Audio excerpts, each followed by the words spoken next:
I guess we're ready to go. Yeah, I guess so. You kind of sprung that one. We didn't even do our, 90-second pre-podcast meeting before we got rolling today. I know. I'm tired of meetings, man. And I can tell that. All the corporate meetings we have and sit down, answering to all the bigwigs. But this is September, baby. September 2nd, 2021. Welcome aboard. This is the Crushing Iron Podcast. We're at episode 510. At 509. Hey, listen, always better to overshoot than undershoot, at least unless you're in the price is right. Listen, dude, it is a cool, crisp, beautiful morning here in Chattanooga, and you and I both looked, and don't get on the edge of your seat and act like we have that much control over the universe, but the weather for Wisconsin, which is always been one of our favorite races, it's kind of how we got rolling, actually, with this podcast and with the group in itself, but the weather for that race looks spectacular.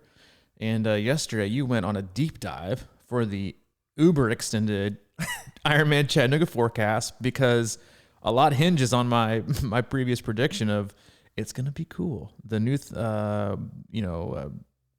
curse is broken. Currently high 77 for Ironman Chattanooga. If you want to look out that far, if you want to believe it, high 3.5 week forecast. You and I discussed it because this is what usually happens here in Chattanooga. So if you're doing this race, pay attention. We always have like a week or two of beautiful weather. Like it looks like the rest of this week. Yeah, we're gonna have highs in like the low to mid 80s, in the highs. But in the lows are like low 60s. This morning was beautiful. I mean, it was really nice. I mean, it's supposed to be like that for the next week and a half. So what I'm hoping is, this is usually happens, we get 2 weeks of fake fall, and then we get 1 week of just unwavering, blistering, redemption heat basically coming back from summer. And then we go back to fall again. And usually that week of like hellacious inferno temps comes right during the week of Ironman Chattanooga. Mm-hmm. So if I'm reading this right, we're going to get this week and next week is perfect temps. And then we're going to get a week of just blazing temps and back to the summer inferno. And then it's going to cool back off to 70s. Listen, I'm telling you, it's going to be, you're not going to see a high over 82 on race day. I'm just calling it. It might be even cooler. I'm just saying it's going to be perfect. Listen, folks, you might even see it low in the 50s, but that's all I'm going to say. That's the last, that's the last weather forecast. Wow. I'm going to give, but I know I'm coming. Stepping out. We usually try to under-promise, over-deliver. But I'm stepping out on a limb, and figured why not? I don't believe any of that stuff. After you left yesterday, I was digging around like our cupboards and stuff around for the Farmer's Almanac. I couldn't find ours, and that's about all I trust. That's all you trust. Nah, but it is nice. It's cooling down, but it's heating up, bro. Because it's there's a lot of. I mean, this is kind of the nature of our beast, and sorry if you're all around the world, and we keep talking about Chattanooga and Wisconsin, but those are and kind of been our winter going on right now. Yeah, right. It's kind of been our bread and butter all along, and now, we're starting to get the. We've had the Ironman freakout going, but it's kind of going a little bit stronger now. It's and we'll get into our little usual intro, but it is the busiest month of the year, without question. You've got Ironman Wisconsin, you've got 70.3 Michigan, you've got Cozumel 70.3, you've got Ironman Maryland, you've got 70.3 World Championships, you've got Ironman Chattanooga. It is a just, and then you got Indiana, all these. It's just a absolutely slammed month. It's the busiest month of the year. Everybody's in major panic mode, major freak out mode. Some of you are in major planning mode into looking at like what you're going to do next year, because some of you are in that boat. I'm in that boat. We're in kind of opposite boats. I'm looking at next year. You're looking at a race coming down the barrel here in 4 weeks. So everyone's a lot of different places, but it's a very, very busy month, an exciting month, and we hope you all are looking forward to having a great finish off the last part of the year. Wonderful. If it's your first time tuning in, welcome. We appreciate you giving us your time. We know you have a lot of options in the triathlon podcast universe and just podcasts in general, so we appreciate you giving us a shot today.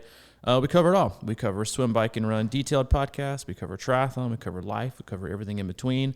We'll have on the occasional guest. We'll do race recaps, race previews. Oftentimes we'll hop into our closed group, which is on Facebook. You can search Crushing Iron Group, answer one simple question, and we'll let you right on in. We'll use the kind of the vibe of that community to drive the topic of the day. And Mike and I, as both coaches, that work with a wide range of athletes around the globe. So it's very easy to kind of take the pulse of that community in our team, which again is like, we're all kind of going through a lot of the same stuff with life and in training. So it, a lot of our podcast kind of comes off as like the kind of like the fortune cookie Seinfeld delivery. It's like, I can relate to a lot of that. Maybe not all of it, but I can relate to a lot of it because we're all kind of going through the same stuff. You might not talk about it, but that's what we try to do. We try to talk about it and be open and honest about it. Because listen, not all training and definitely not all of life is roses and sunshine and rainbows. It's hard, but it also has some of those rainbows and sunshiny days, but also some of those dark and stormy, nasty days. And so we try to cover the good, the bad, the ugly, and hopefully deliver that in a way that you can consume it. Not copy and paste it to your life because it is your journey. It's not ours; it's yours. And hopefully learn some of the lessons and mistakes, but also some of the successes that Mike and I have had as athletes ourselves, and some of the success we've had with our own athletes. Apply it to yourself. So you can have a happy and healthy endurance sports journey. I understand you're getting a haircut after this. Are you sticking with my girl? No, I fired her a while back. I've been over tipping Frankie since I went back because I felt shame. I felt utter shame. No, I'm going to see my girl Frankie. Who, if you are doing Ironman Chattanooga and you're coming down Barton, you're taking the left to go up, and you got like on your left, you got the tavern. Was it the Tremont? Yeah, Tremont Tavern area. That little area, right? The Hickson Road. Yeah, we were about to hit up the golf course. Take a gander to the right. See a nice little, kind of gray-faced shopping strip mall. Got a juice place in there, CVS, a Domino's, and then you'll see Frankie and Johnny's, and that is where I get my haircut. So give them a salute. And if you're coming in town and need a late, pre-race, super aero, super nice, clean and crisp haircut, give her a shout and say Robbie sent you. I like that. You just put yours on blast. I always hide mine under the vest. I'm very aware. You sent me to your. I don't think you went to my girl. I think you. No, I didn't, because you told me I wasn't allowed to. That's what Mike does. He's like, oh yeah, get my haircut over at this great place, and I'm like, all right, well, there can be a great person in a crappy place, and there can be, there can be a great place, a crappy person. And I think that's what I got. I think I got a great place with a crap. They gave me like the intern. I think she had just graduated like Paul Mitchell Hair School, and was like, because I went to Frankie and I was like, what happened here? I was like, my hair looks like the shape of a circle. Like what? Like she was like, that's how women are taught. She was like, that if they do primarily. My hair looks like a circle. Yeah. I was like, there was no fading. I was like, there was nothing. There was literally nothing. I'm still bitter about it. And then when I got there, she's like, how's it look? I'm like, it's fine. Just get me out of here. And I put my hat right on before I even went and paid, which I never do to Frankie because it's disrespectful. That is. Yeah. Frankie's like, do you want any gel? And I'm like, sure, gel it up. Like, you did it. You can crisp it up, put the icing on top, whatever you want to do, Frankie. I'm going to put my hair back on, or not my hat back on when we leave. But she said that when most people are taught, they go to, beauty or whatever kind of school they do to cut people's hair. If they're traditionally doing women's hair, they're taught to, really curve it to contour the shape of the woman's face. But she said, obviously, men are very, very different, like shape of their face and their jawline. She was like, so you just can't do it that way. She was like, and next time, if I'm not available, just ask somebody else that's here, and I'll tell them exactly what to do, because we know how to do what we're doing. And I was like, well, obviously, if that's the case, I'm not sure how Mike gets a, even a, average haircut at this place that he goes to. But listen, man, whatever works, it works. Maybe have more of a round face than I do. Maybe have a more poignant and, distinct jawline than you do. It's hard to mess my hair up. Really. That's what it's hard. That's what I thought about mine. Yeah. I was like, what do you want? I was like, just whatever, a little short on the sides, a little longer on top, and, whatever. Thinking like, you can't mess this up. Like, it's like going to a restaurant and be like, you know what? I think I'll have the grilled cheese. You can't mess up a grilled cheese, but you know what? You can. You try to get too fancy with like this real fancy bread and this real fancy cheese, and you don't do it the right way. It's kind of like and every parent knows this. When you go to a restaurant and you're like, oh, dude, mac and cheese, easy. And then they come out with it and you're like, some gourmet mac and cheese that's like super thick with different colored cheese. And Hayden's like, I'm not touching that. He was like, but the real restaurants, you know what they do? Easy Mac. Yes, they keep it simple. They're like, I know what the kid likes. They eat this at home. I'm keeping it with. So this is an endorsement for Longhorn. They do have decent steaks, but they do straight up like Easy Mac.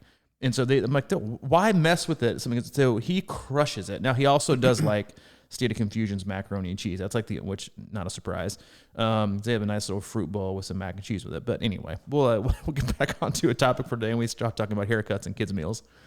I will give a shout out to my dog's hair cutter, Foxy Canine. I took her there yesterday, and she is looking beautiful. Maddie, she always looks good with the real nice trim, lean cut. Yeah. She's a good dog. Yeah. And if you want to come see Maddie, you can swing by our hub in Ironman Chattanooga. We have some, speaking of, we'll be announcing that some events we'll have for that weekend here pretty shortly. We do have an exciting event, I think, Friday morning that's happening. We'll keep that under wraps until I get further details. But yeah, a lot of exciting stuff going on. A lot of people getting haircuts, a lot of people getting groomed, a lot of kids eating mac and cheese.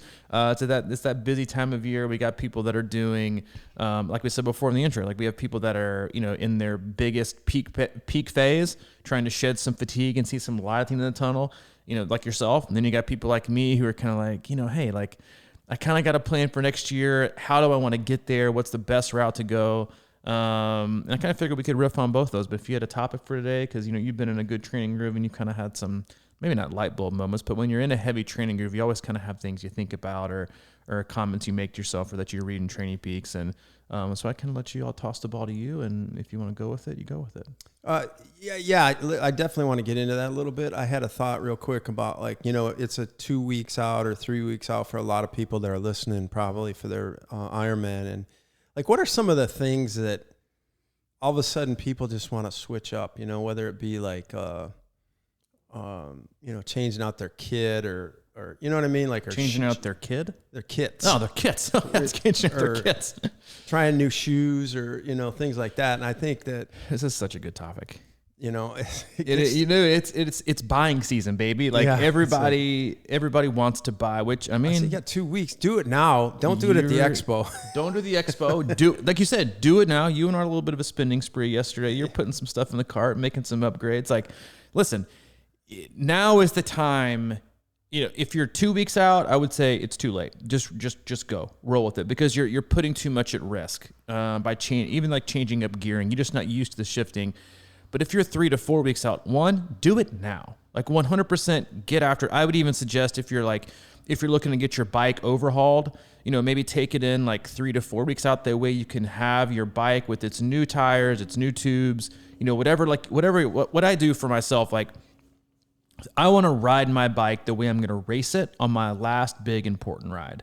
Not the one that's a week out, not the one that's 2 weeks out. So even when I would do flat races, at the, when we lived in Nashville, when I would go out to the lab, and I would, you can make fun of people all you want to, but I want to do my last long ride, everything the way I'm going to race it. I want my aero helmet on, I want my race kit on, I want my race wheels on, same tires, same tubes, all the shifting, all that needs to be exactly how I'm going to, because I want to feel what that's like. And not only because you want to know that it feels right, and everything fits, you're not going to get chafed by some new kit you bought. I can't tell you how many times people comment after races, you're like, I got chafed in parts you don't even want to hear about because I tried this new kit on a week before the race, and the stitching and the chamois hit just the wrong way, and it ended up chafing me, and it really impacted my ride, and that impacted my run. I have a zipper here, and it ended up chafing me in the middle. And try all this stuff out. On your, people do some people call them race simulations, we're pilots. I just kind of your last race specific long ride or long run. I treat it like I'm racing the night before. And to be honest with you, sometimes I don't sleep well because I'm so worked up and anxious about it. And it kind of excited away. When the bigger the workout, and I think athletes comment like this all the time. I'm like, good, then it's not just me. I get excited about these harder, longer workouts because I know how meaningful they are. And I know they're going to also be kind of not just a physical test, but it's a chance to really mentally and emotionally kind of practice how race day is going to go. How am I going to approach things? What am I going to eat? I'm pumping up my own tires. What am I going to pump them to? Checking the weather to make sure that if I need to dial back my power plan, my heart rate plan, I'm doing that as well. So I treat it especially the last 2 big weekends before I try to do the same, pre-breakfast carb load, the pizza 2 nights before. I don't do pasta, but I'll just do the pizza and really try to play it as close to a race simulation weekend as possible. Because I think it just again, you're not going to see, I don't think, perfect results unless, to be frank, if you're going through a huge build, a late season Ironman, and then you get to taper, have your last big week just happens to fall in line with a weekend like we have right now, or the coming week, or it's cooler. you're going to see a lot of that fitness, kind of like, the cream come to the top, and you're going to feel great. But to me, it's about visualizing. It's about visualizing race day, visualizing the course, what you're going to do, how you're going to feel. If you feel great, awesome. If you don't feel great, how are you going to react? And you see this all the time with athletes that they can have a great ride, and that's great. Awesome. Like, you got lucky, right? Mm-hmm. Especially towards the end of a build when you're carrying the most amount of fatigue you can possibly carry. You shouldn't expect to feel awesome, right? You're not supposed to feel awesome until race day. If you feel incredible, you may have peaked too soon, or you just had one of those like lucky days where all the stars align. But the same can go for like if you have a crappy day.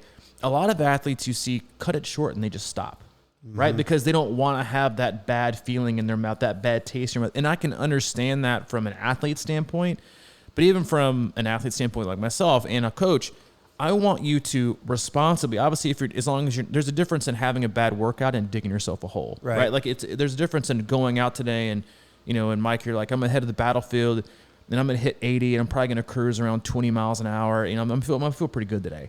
I have that feeling. The weather looks great. I think my legs are gonna be good. And then you wake up and you get out there and you kind of have one of those days like you and I had on the trace where you were like fit to be tied for the first 5 miles. And then all of a sudden, 20 miles later, your legs woke up. So I think having those challenging kind of obstacle-ridden rides that don't go to perfection are actually perfect because it's about your resiliency. And you know what? I'm going to find a way to see this through. I'm not going to dig myself a hole and do damage, but this is doable, right? It might not be to my expectation or what I had assumed last night or, when I was dreaming in the middle of the night, but it's doable. And so I think it's an important thing, and we can go back more into buying stuff, but I just think that those last few weeks of visualizing the race, visualizing what to do, how to do it, when to do it, overcoming obstacles when you feel bad or when you feel great is just a huge part of this time of year. Yeah.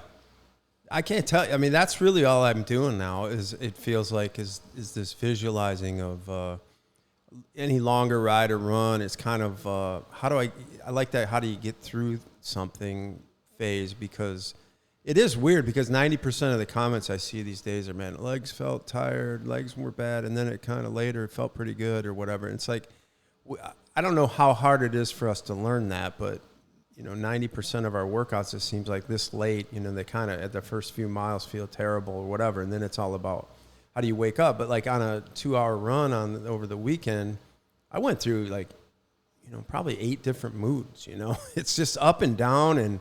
And then it's all about, okay, I mean, this idea of throwing in the towel and like you said, I like, it's good. Don't dig a hole, but if it's just a chance to figure something out.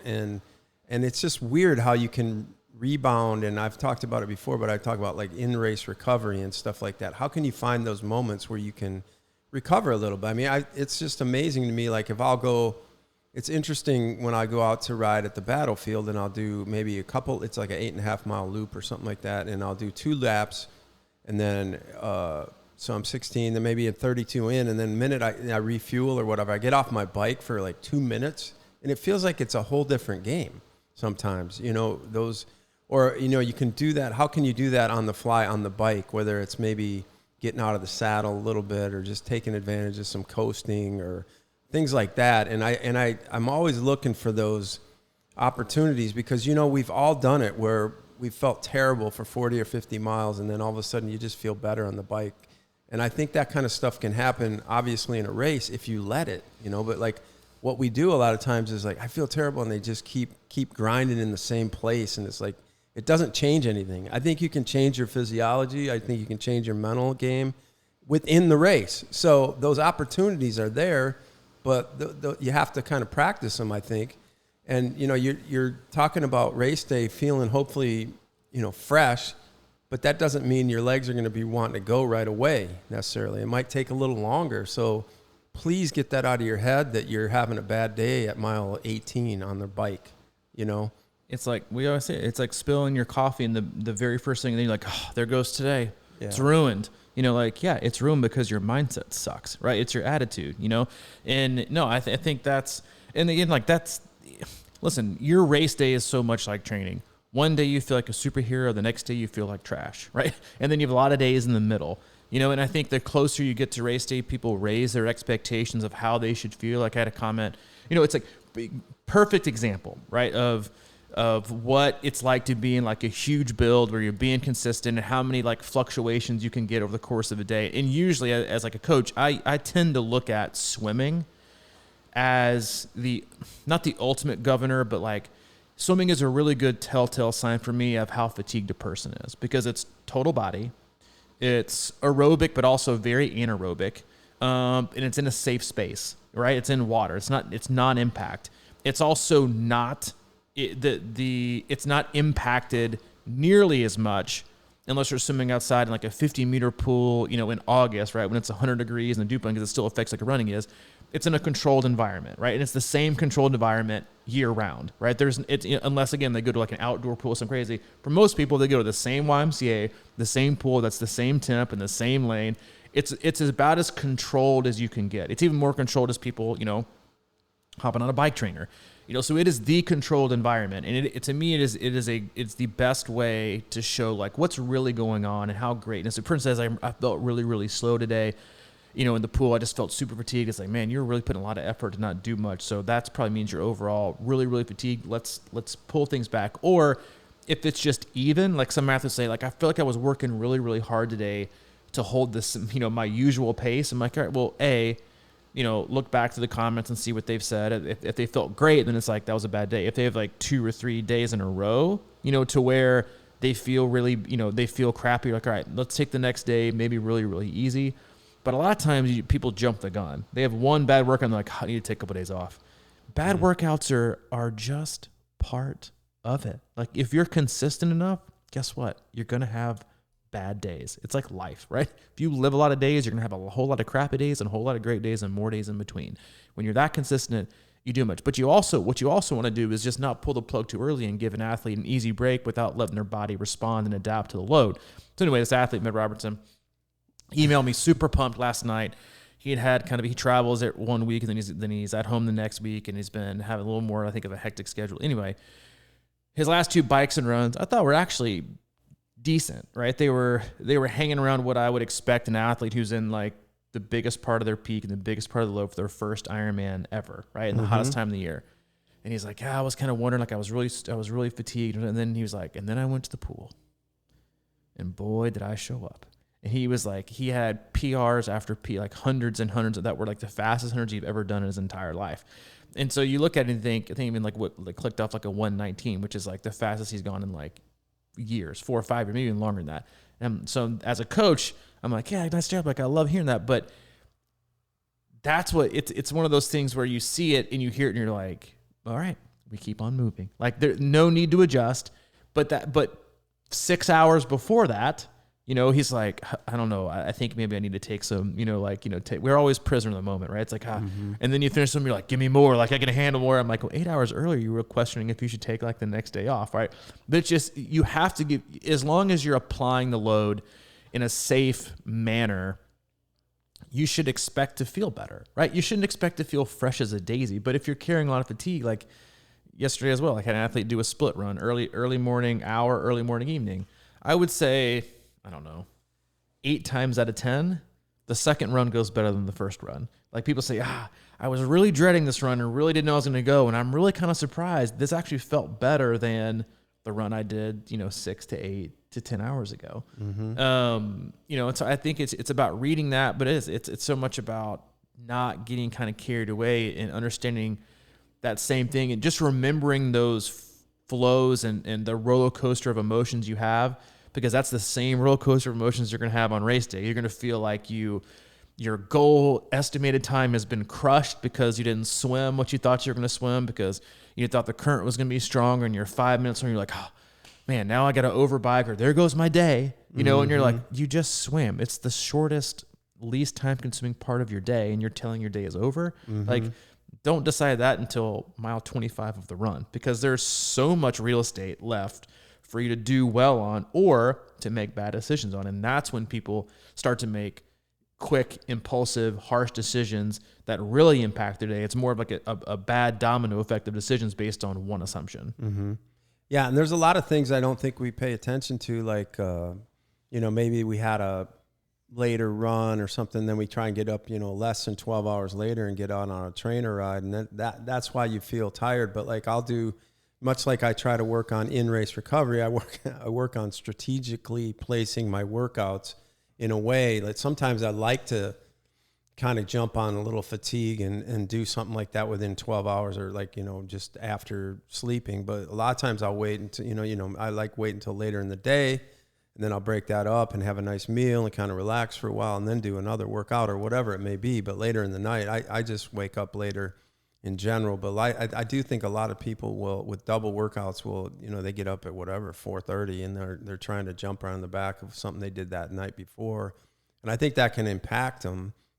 But yeah, man, I just, I think it's so weird that we can do that with ourselves and just kind of recover. And I think the longer we try to, put off things, the longer it, takes, Oh, of course. But listen, there are, going back to like how we kind of catapult in this discussion, is like people wanting to buy things or do things last minute. And listen, I'm not saying that every decision you make in the last month to 6 weeks is impulsive and incorrect, right? Like if you're a person who is still fine tuning their fueling and trying to make those adjustments, like that could make a drastic impact, right? Especially if you're a person like, I always send people to Core Diet through their race day fueling plans because they're just money. And I had an athlete do it like last week, and he was like, "Oh my God, like I can't tell." He was like, "I don't know how I'm going to carry how much this food and nutrition." I was like, "We'll just get a drone, have it drop in and deliver things." I'm sure Amazon can take care of that.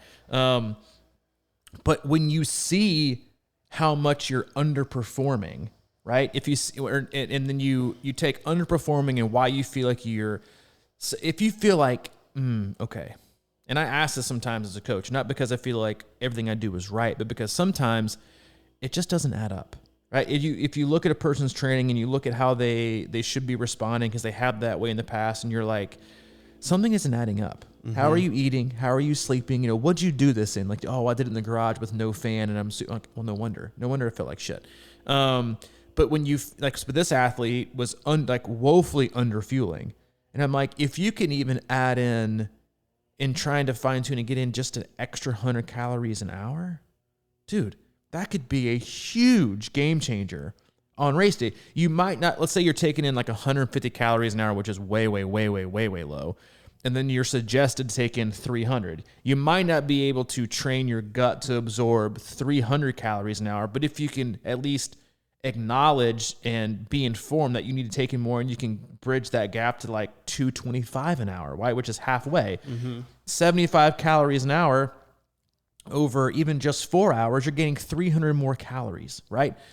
That's a lot of calories to take in to hopefully translates not just to a better bike, but a better run. So there are things like, this is like, would be way frowned upon, but way like back in 2010, I think it was, I worked for a triathlon store, and we got bikes like so cheap, it was insane. So I was just like going through like a bike, whatever looked close, like bike after bike after bike after bike, and just sell it and resell it and resell it. And I ended up I bought like this matte black Scott Plasma that was like, just looked sweet. I am about black, right? And about gray. And it was just so pimped out, and I loved it. And you know what? It was the worst effing fit ever. It was the worst fitting bike to me, period. And I was about 5 to 6 weeks out from Ironman Arizona, and which still to this day, my fastest race. And the triathlon store closed, and I went out to a place called Acme Multisports. I think you remember Acme, like way back. They were closing, I think, right when you got into the sports. They were a long, long time ago. It was like a 2-story triathlon like store, which is, you can understand why they don't exist anymore, because everybody buys online. But anyway, I walked in that store. I knew Alan. I said, Alan, I don't care what bike you put me on. I don't care what brand it is. I don't care what color it is. I think this is not even 5. I think it was like 3 or 4 weeks out from Arizona. And I said, measure me up, find the stack I need, find the reach I need, put me on a bike that fits me to a T. He pulled out the whitest bike you've ever seen in your entire life, which is the antithesis of my soul. Okay. And I looked at it, and he said, this is it. Like, this is the perfect, it was a Cervelo P2 or PP3. Like, still one of like the fastest bikes ever made. He was like, this is the perfect fit, perfect bike for you. And I went out and I rode long on it once outside. The rest was inside because I was starting tapering. Then I had to ship it off to Tri-Bike Transport. And got to Arizona. It's still one of my fastest bike splits to this day. Wow. I was the most comfortable I've ever been in my entire life on a bike. And my splits that day, because Arizona, I think it still is, but back then it was, I think, the same 3 loops. My splits were, my miles per hour splits were 19.8, 19.7, 19.9. And I felt, and it's still one of my best, or Wisconsin's not my best run on a full, but it's my second best run. So like you like, oh, getting a brand new bike, like that's going to ruin you. But if it's better, it's better, right? Like you think about people that get fit too close to a race. You're like, I don't like, we had somebody come in last week, Jill, who came to our Ironman Michigan training camp. And you're thinking, is it too close to a race? You're like, no, not if it's better, right? So there's a difference in buying something that's going to be more comfortable or a performance increase. And then I think I want to buy a new saddle, right? That could be a comfort thing, but it could be like an impulse. It could be, I want to change up nutrition, which could be problematic. It depends on the reason, but most of the time it's like, I want to buy new wheels. I want to buy new gearing on my bike. I want to buy new aero bars. I want to buy a new kit that I've never worn before. I want to buy a new wetsuit. Stuff that you're not sure is going to give direct positive improvement and feedback. Mm-hmm. But what it's going to do is relieve some of your stress because you're buying something, right? But there are certain things like better bike fit. And so Jill came in here and we made like one tweak as it was the middle of her back was getting really, really, really, really fatigued on her long rides. And so we ended up just changing something with the pad with, she was like, now I'm totally comfortable, which is a huge improvement because if you can ride comfortable for a long period of time, that's a win, right? So there are certain things you can do to make race day better, right? It might not make you, I guess the problem people get themselves in is when they're trying to buy immediate speed, like buying an aero helmet the day before. That might be like you go from a road helmet with all this ventilation, and then on a hot day you wake up and you're like, I think I'm gonna do aero helmet. You put on like one of these like Rudy Project Darth Vader helmets that have zero airflow, and you wonder why you're frying and your core temp is so high on race day. All because you wanted to, look like a stormtrooper out there in race course and have an aero helmet that probably honestly lost you time. Because an aero helmet's really only as good as it's fit to your back, but also how cool you can stay with it on. So the difference in buying speed, in my opinion, for doing this right now, you buy it to improve your fueling and you buy it to increase comfort. Because especially on a race day in Ironman, it is about comfort. Sorry, dude. No, you don't have to tell me that. I mean, I keep thinking about that too, man. It's like there are so many options out there and you just want to be comfortable and ride as because you can't, like, I don't know. I think the idea of being slammed down in a really super aero position, if it's, especially guys like me that are getting older and stuff like that. I mean, it's just I think it takes a long time to get there for one, and like if you ride consistently in aero, it's sort of like sighting, when you don't sight until you sight in the race, and then you sight like 360,000 times in a race, and you wonder why your neck's sore. You got to prepare for these sort of things, and I don't know, man. I'm just like, and it's sort of like you can't buy speed, and you can't buy late speed by trying to do a lot of fast stuff when you're not prepared to do it. So it's like doing a track workout 2 weeks and be like, this was it. This is the one that put me over the top, man. It's sort of like, or you can't buy endurance by running 3.5 hours 3 weeks from your race if you haven't run more than 2 hours, or exactly. These types of things, man. It's just like, at some point you just got to be like, I want to feel as fresh as I can. I want to feel as good as I can, and I want to feel ready to go and not stressed. So you okay, you have to accept where you're at, and you're going to be like, okay, I want to go do this Ironman, and I'm going to shatter every record I have. And then you go into that race stressed out. And then, like you said, you get out of the water 5 minutes slower than you think you have to go to get that, all-time PR. And then the next thing you know, the whole race becomes this level of anxiety that you're not hitting numbers. You're watching things fall apart. And then it just becomes miserable, frankly, and that's why I'm a big proponent of in the ballpark on the race day too. Mm-hmm. It's like, all right, well, I'll be swimming between whatever and whatever, and then I'm in the ballpark. And then when I'm riding, I'm kind of in this place, and even if it's with power or heart rate or whatever, just kind of stick around where it should be, see how it unfolds. It's this idea of getting things that are going to make you go faster just can add more, I think, stress, man. Like I think about aero helmets, and I'm like, man, that just freaks me out, man. Because like if I get halfway through and I'm just sweating bullets, then to me that's just the work. Because I do want to feel, you hear about people that ride, good riders that are doing the fulls, and they're like, honestly, it wasn't that hard. It didn't feel that hard to me, and that's kind of what we want. And I think with everyone that's going to be relative. So what is your relative? This didn't feel that bad. Listen, if you, and this is like the opposite of how most people think. Most people think, I want to get faster, so I'm going to buy something that's directly speed related. Okay, when you're this close to a race and you want to, in your opinion, buy speed or increase your chance of having the best time in your race, don't buy speed and don't buy anything that looks fast. Spend your money on creating less stress in your life, and on racing, race week, and buying comfort, right? Things that are going to relieve stress. If you're, you need somebody to watch your kids, pay the money to get a babysitter.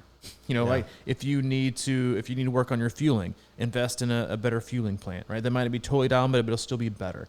If you're super uncomfortable in the pairs of shoes you're wearing, you can't imagine getting past over the hour and a half mark, get comfortable shoes. Like these are because with races this long, comfort is speed, because the more you're already going to have enough discomfort on race day. Mm-hmm.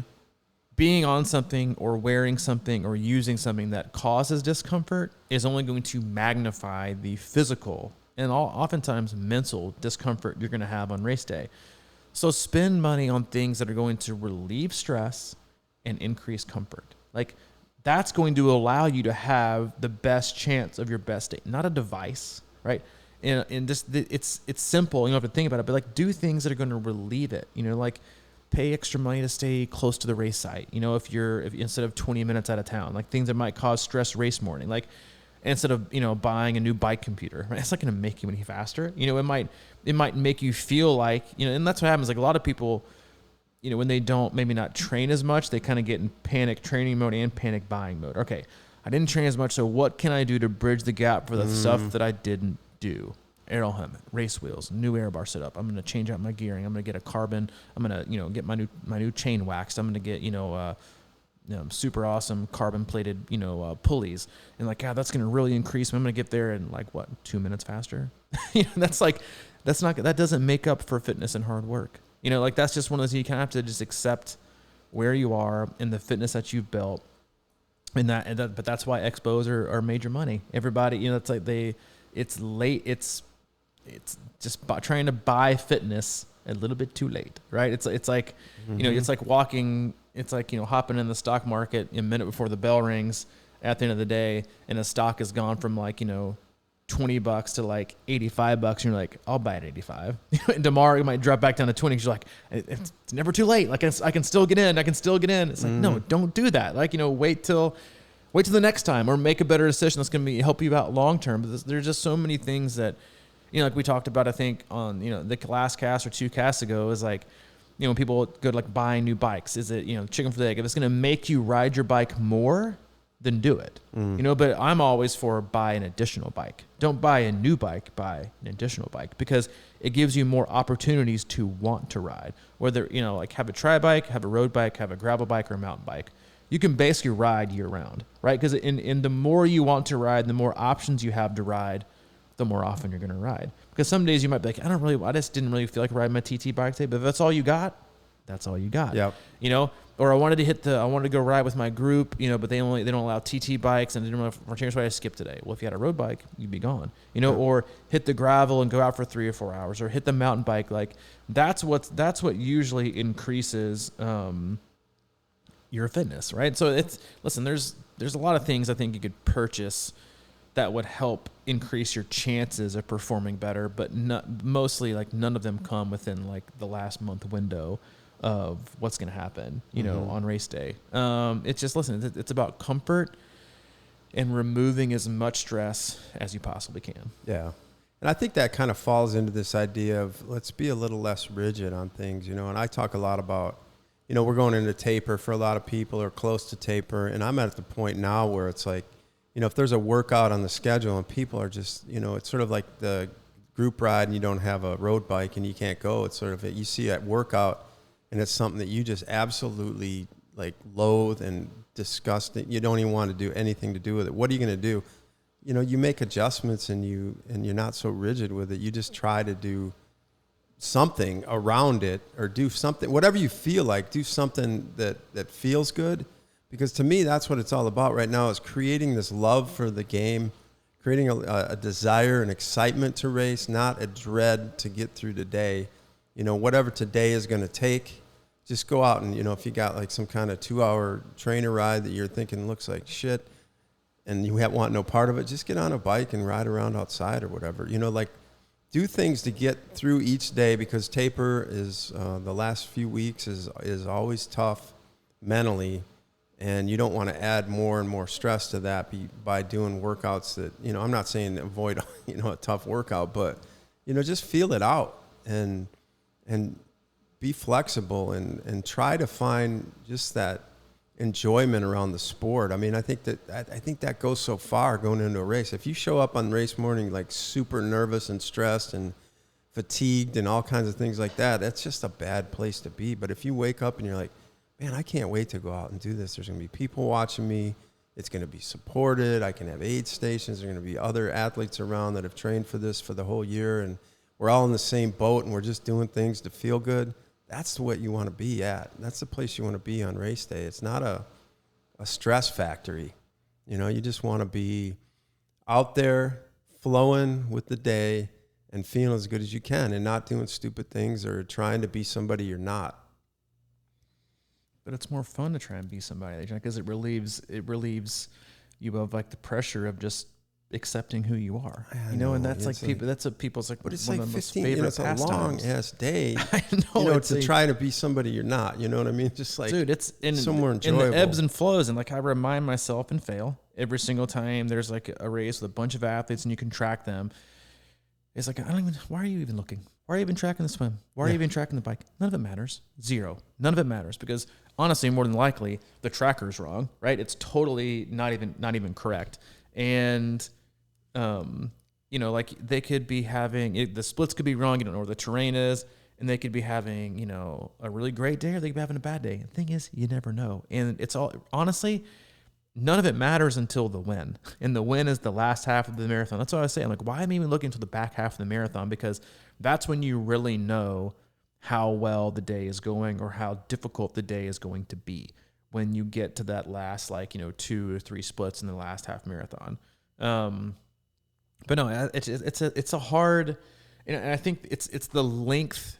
It's everything. It's a combination of all things, man. It's like, it's everything that goes into all your training, all your time, your family's probably coming. There's just so many additional outside factors that have to be taken into account when you go into race day, and all the extra kind of thoughts that are permeating, all the time you've invested, you know, and not to mention how you might feel on race day, what the conditions might be, all the people that are around, all the distractions that are there, the expectations that you might have, or trying to beat this or trying to qualify for that. It's just so much going on. Like, if you think about, I remember the very first Ironman I did, and I came back to work like 2 days later, and I came in the gym and got to my desk at like 8:00. And then I left that day at 5. I was like, good God. I was like, that day was exhausting. And I was like, that was 9 hours. I was on course for 13, and I was exercising, right? You were swimming, you were biking, you were running. And I think that it's like I just think and the longer you do this sport and the more races you've done, you forget, right? How incredibly complex and long and demanding, and also just kind of how lucky you have to get on race day for everything to fall in your favor. Especially if you've had that one race where it all did fall in your favor. There's only going to be one of those, right? Then the other ones you're going to have to like scratch and claw and tough and grit it out the day and make the best you can of the day and the best decisions. And you'll probably still show off some great fitness, but having that I think you should expect for something to go wrong, right? It's like stepping into the boxing ring and not expecting to get punched, right? It's like expect to get hit in the mouth, expect to get punched, expect to get, knocked down maybe even. It's what you're going to do after that. It's how, it's like a team, not preparing to ever get down, not preparing for a 2-minute drill. What are we going to do to get out of this? Are we going to change up the offense? Like, no, every good team with a good coach thinks about that. They don't expect it to always go perfect. It's how you prepare and the decisions you make, the mentality you have. Do you give up? Do you throw in the towel, or do you get back to work and try to find a way? Like you should practice not quitting more than you should practice envision things going perfectly. Practice not quitting. I like that. That it is a super long day, but we've also heard this thing, right, where people said, man, that was over. Like I can't believe how fast that was over, even though it was long, like it's sort of like, man, that day went, I just feel like I just got in the water and now I'm like finishing up the run. You kind of hear that. And I think that really what that is sort of this idea or meditation about being, just sort of in what you're doing. And I think that's why sometimes it's harder to sit in a desk chair for 9 hours, because your mind's all over the place. You're thinking about, man, all I can think about is get out of here. And it adds so much more stress. I had a buddy who used to be a huge meditator, and he would go on these long, drives, and he would never want to listen to music, and he would just try and be in the moment. He's like, man, that drive was over before I even realized it. So I think there's like this idea that you can be in a race and just be in your breath, and it really just sort of takes care of the day. You don't have to stress about, because I think what we always do is we start getting ahead of ourselves in the race or in the day that we're working, and it makes the particular moment even harder if we're not there. It's kind of that being in the now thing, but here I go on this. But I just believe it, because the minute I think if you're struggling, if you're having a hard time, or you're really starting to think, man, stressing about, I might not make my goal, or I might not make my cutoff or whatever, just, bring it back in and get in your breath, because that can really just take a load off. All those, you're trying to be out there running and you're already thinking about like mile 17 and you're on mile 2 or whatever the case may be. You just have to be where you're at and get the physiology right and get relaxed, and then things start taking care of themselves. It's a long day. It's such a long day. But it can go fast. And I think it's just, it's already over, man. It's it's 10:40. You'd be on the bike, cruise along, still with about 40, 50 miles. It's just a long day, and so we do that with the podcast. Happen. We'll look over at the timer and go, Jesus, fucking. And it's like I'm like, what time 17 is it? minutes. 17 minutes. I'm like, I thought we were going for it's like me on it's like being on the treadmill, right? You look on there and you're like, I've been going for at least 35 minutes. Look down, it's like 17 minutes and 38 seconds. You're like, oh my God, when is this going to be over? Same thing goes like the endless pool. I was telling somebody that earlier. I was like, the endless pool. I was like, man, that's the worst. I was like, I have cruised like at least 20 minutes. And now it's like 8 minutes and 23. I'm like, oh my God, it's never going to end. But it's just practice not quitting. It's like I did like this morning. Hayden, when I get back from like a morning run, he'll meet me at the door, dressed for school, and he wants to go on a run with me. And so now we've like started a race, and I'm letting him win the first couple of times. But this morning, and I've let him lead from like the get go and just try to chase him. But this morning he beat me in the first one, and then he beat me in the second one, and then on the third one I was like, all right, I want to try something. Because how kids can be, they can be whiny, and they're like, you can't beat me, they can't do whatever. And so I wanted to see how he would react when I pass him and like close to the finish line, if he just like gives up and he's like, you can't beat me. He's like, that's not fair. And just like stops and starts whining. So I was like, today we were coming back up the hill, not our big hill, but like our street. And he was like, and so he was up there and I was like, I tried to pass him. He put his hand out. I was like, dude, you can't do this. Like, no, I was like, no, you can't touch. I was like, if you want to beat me, you got to use your legs. And so I passed him and like went, I don't know, maybe 4 or 5 feet up. And I was honestly fully expecting him to be like, that's not fair, or, like you're cheating or whatever, or, you can't beat me or that. I was like, and nothing. He just started like booking it. He didn't say anything. I could tell he was like just huffing. He has hat on. He actually took his hat. He took it. When I passed him, he looked back. He took his sunglasses off the top of the bill of his hat and put them on his face like it was game time. And then And then he ended up like picking up his pace, and I let him win, but he didn't get me to like right at the finish line. I was like, dude, I'm so proud of you for the effort you put in right there to like come back, and you didn't whine about anything. And I was like, because to beat me, you got to beat me. You can't whine about it. And then I said, well, what happens when I do beat you? Are you gonna whine about it? It's like, no. It's like, if you beat me, it's like you get this trophy and like you do this. I was like, that's fine. But I was like, that's how Ironman is. Like you gotta want it. And no matter what, you can't want it just because you can't want it only on the day it goes perfectly. You got to want it no matter what. And you got to be willing to dig deep and accept the day and fight for the day, because you know what? Your morning might be very different from your evening. And it could be a great morning and a terrible evening, or it could be a terrible start to the day in the morning and then a great evening. You just never know what the day is going to bring. And you know what? You got to be around to see kind of the story unfolds. You can't just, rip the page or flip to the end. You got to see it out. So if you're doing, regardless of the kind of race if you're doing a Olympic, a 70.3, a marathon, an ultra, a full Ironman, be prepared and be ready not to quit. And we say that not just in a way of like, don't drop out of the race, but in like, don't give up on your goal, right? Don't give up and be relentless and bullish on not giving up your goal until the end of the day.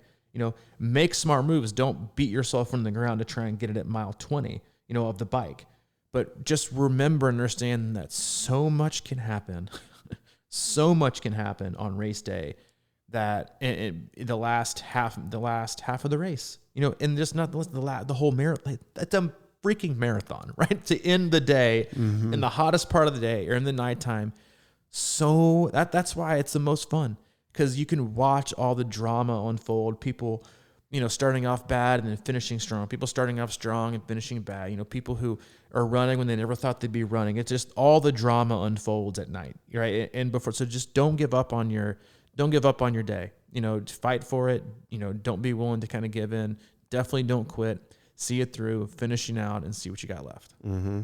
Yeah, and definitely, I want to point. I feel like the people who start out strong sometimes and they push a little too hard, there's just like a slight over push that can really turn you into that person that has that bad end of the day. So just be very, very careful, be very smart, and take what the race gives you at that moment, and don't get out of your box in, like you're saying, mile 20 of the bike. That's not the time. Let's let your body wake up. Let it wake up. Let it do what it does. And it's kind of crazy to think that you got to let your body wake up for, 12 hours later. But I know. I was talking about somebody who's like, you get out of the swim and you got to let your body wake up for the bike, your bike body. And then you get off the bike, and then you got to let your run body wake up. That's the point. It's like you're awake and you're warm and you're hot and all that kind of stuff, but you have to give your certain bodies a chance to get going. Let your body come around. We hope you came around at the end of this podcast after we discussed very important things like dog grooming, haircuts, and mac and cheese. If you haven't been or want to go back or just want to check it out in general, go to our website. C26 Triathlon is our one-stop shop for all things coaching, camps, and community. I think most of our coaches have some spots open right now, so hit up the coaching tab, peruse that, and find one that fits your needs and your personality. If you have any questions about camps or anything with the swim analysis, you can reach out to Summer. She's at c26operations@gmail.com. If you have any questions for Mike specifically, he can be reached at crushingiron@gmail.com. If you need anything from me, I'm at c26coach@gmail.com. All right, buddy. All right, See ya. Happy haircut.